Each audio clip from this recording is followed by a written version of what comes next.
Hare Krishna, we continue reading from Bhagavad Gita as it is, chapter 9, text 27. Chapter 9, the most confidential knowledge. And this text 27, Krishna is giving us instructions of how to act. This is Karma Yoga, this verse. Krishna is teaching us how we can do Karma Yoga. Yat karoshi, yat ashnasi.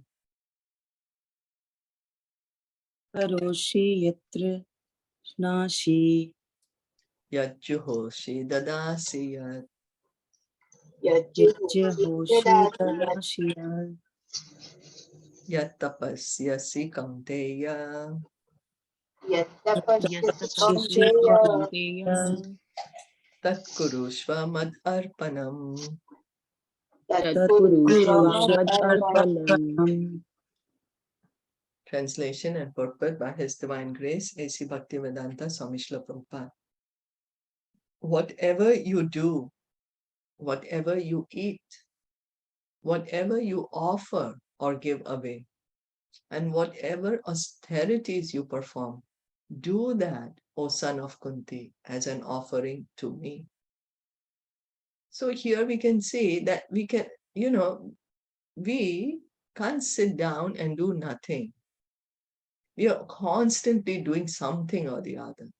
One may say, no, I'm not doing anything, but we'll be breathing, we'll be sitting, we'll be thinking, we'll be sleeping. We're constantly doing something or the other. So Krishna, what he is saying, whatever you do, he's saying whatever you are doing, whatever. And we have to eat. We have to eat, no, to maintain the body. So he's saying whatever you're eating. And then we like to offer, we like to give. So he's saying whatever you offer or give away, and we like to perform austerities. Austerities have to be performed. Even the Krishna says in chapter 18 that acts of sacrifice, penance, and charity should never be given up. So austerities, some of us like to perform whatever austerity. Krishna is saying, do that as an offering for me. We are putting ourselves in the center. We are saying, I want to do this, I like to do this, I will do this, this will make me happy, I will do this, I will make this one happy. Why? Because I will get happy. I will go here because this one is going to get pleased. And why? So that I can get pleased. So we are putting ourselves in the center. Krishna is saying, you put me in the center. Now we may say, why is Krishna saying, put me in the center? Why shall I do it for Krishna? Why shall I not do it for myself? Oh, well, if I have to do it for Krishna, I might as well. I don't want to do anything. Why shall I want to do for him? I don't want to do anything. But we have to understand that we cannot not do anything. We are going to do something or the other. Activity is the dharma of the soul. We cannot be inactive. So we are going to be acting. And Krishna is saying, why do it for him? Because when we are offering the result of our activity to him, then we are stopping the cycle of birth and death. This is karma yoga. Means we are giving up our attachment to the fruits of the result of the activity. When we are attached to the fruit of the result of the activity, then we are creating more and more lives for us, because then means we have to take up so many lives to suffer or to enjoy the reaction of our work. But when we work for the pleasure of Krishna, that is called karma yoga, akarma, that has no reactions. That's for the pleasure of Krishna. We don't get any more reactions. So then we do not need to take future life births in this material world. So then we can go back to the spiritual world. Thus, it is the duty of everyone to mold his life in such a way that he will not forget Krishna in any circumstance. So now if Krishna is saying, you do everything for me, means we have to remember him. Otherwise, we'll keep doing it for ourselves. So Prabhupada is saying, how shall we be able to remember Krishna? Mold our life in such a way The principle, the religious principles are two. Always remember Krishna, never forget Krishna. This is the foundational principle. And based on this two foundational principle, all the other principles are made. But this is the two foundational. Always remember Krishna, never forget Krishna. So we should try to mold our activities in such a way that will always help us to remember Krishna and not do the things which will help us to forget Krishna. Everyone has to work for maintenance of his body and soul together. And Krishna recommends herein that one should work for him. So Krishna is saying, work for me. So we have to maintain our body. We cannot not do anything to maintain the body. So whatever result we get, we offer it to Krishna. Do it for the pleasure of Krishna. Everyone has to eat something to live. Therefore, he should accept the remnants of foodstuffs offered to Krishna. Any civilized man has to perform some religious, ritualistic ceremonies. Therefore, Krishna recommends, do it for me. And this is called archana. When we perform worship, some ceremony, some ritualistic ceremony, that is deity worship, archana. So here we are said, eat, we have to eat.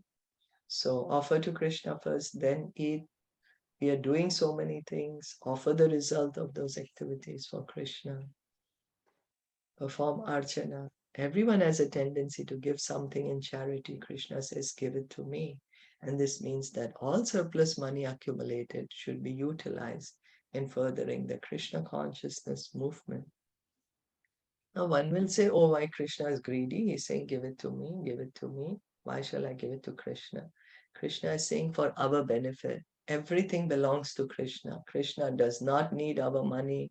Krishna does not need our food. Krishna does not need anything from us. He's the one who's giving us the food. He's the one who's giving us the money. He's giving us the intelligence. Krishna says, I'm the intelligence of the intelligence. I'm the ability in man. I'm the strength of the strong. So whatever we have is given to us by Krishna. But when we just take it for ourselves, we are getting sinful reactions. And then we are creating more and more births for us in this material world. But if we offer it to Krishna, then there is no reaction.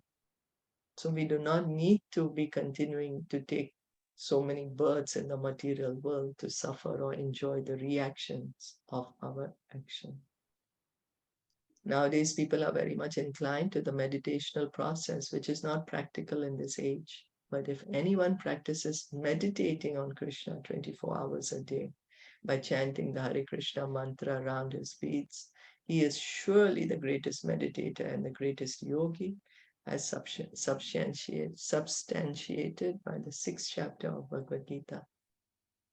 So we may like to do meditation. Who shall we meditate on? Krishna. Krishna is the object of meditation. We were hearing in Canto 3 of Srimad Bhagavatam, Lord Kapila Dev is telling to Devahuti that the yogis, it's not that they are doing samadhi and thinking of nothing. Just because we see them sitting in that posture and we can't see who their mind is fixed on, we may think, oh, he's doing nothing. No, but his mind is fixed on Krishna. And in Kali Yuga, the easiest way for us to fix our mind on Krishna. In Kali Yuga, our lives are very short. We are quarrelsome, we are lazy, we are unlucky, and our minds are always very disturbed, very disturbed. So we have all these shortcomings, and that's the reason we have been given the chanting of the Hare Krishna Maha Mantra.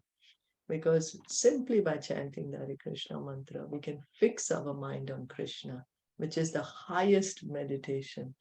Krishna says in Bhagavad Gita chapter 6, text 47, that the highest yogi is one who is always abides in me, who always thinks of me. So the pure devotee is the highest yogi.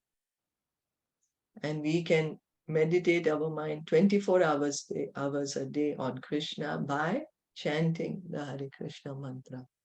When we are chanting, it will help us to remember Krishna. We are hearing about Krishna. We chant, and then comes Smaran. Shravana, hearing, Kirtan, chanting, which leads to Smarana, remembering. And that is what is the goal of human life, to always remember Krishna. Always remember Krishna, to revive our love of Krishna. Prema Pumartho Mahan. Love of Krishna is there in each and everyone's heart, and we can easily revive it by chanting the Hare Krishna mantra regularly. Are there any questions or comments?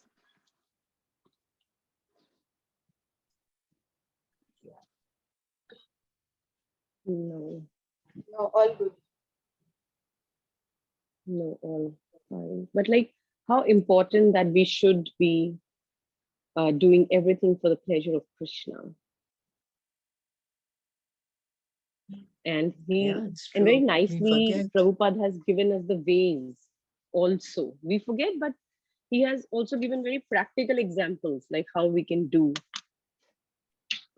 Yes, it's true. So And what will it's not help that. us to follow that? Krishna Prabhupada is saying you have to eat something, you eat prasad. You have to speak something, you speak about Krishna. You have to hear something, you hear about Krishna. You have to do something, offer the result of your activity to Krishna. We have to do our duties. We do our duties for the pleasure of Krishna. That's what Bhagavatam says. Because we cannot artificially renounce our activities. Someone may say, okay, because I don't want sinful reactions, I will artificially renounce my activities. Artificial renunciation of activities is not going to get us anywhere. The true renunciation is when we can give up the attachment to the result of our activities. And that result, we offer it to Krishna. And then in this way, we can go back home to Krishna. And so by hearing and chanting, that gives us the way that we can always remember Krishna. Okay. Thank you so much for listening in and joining in. Bhagavad Gita ki jai, Srila Prabhupada ki jai, Gaur Bhakta Vrinda ki jai.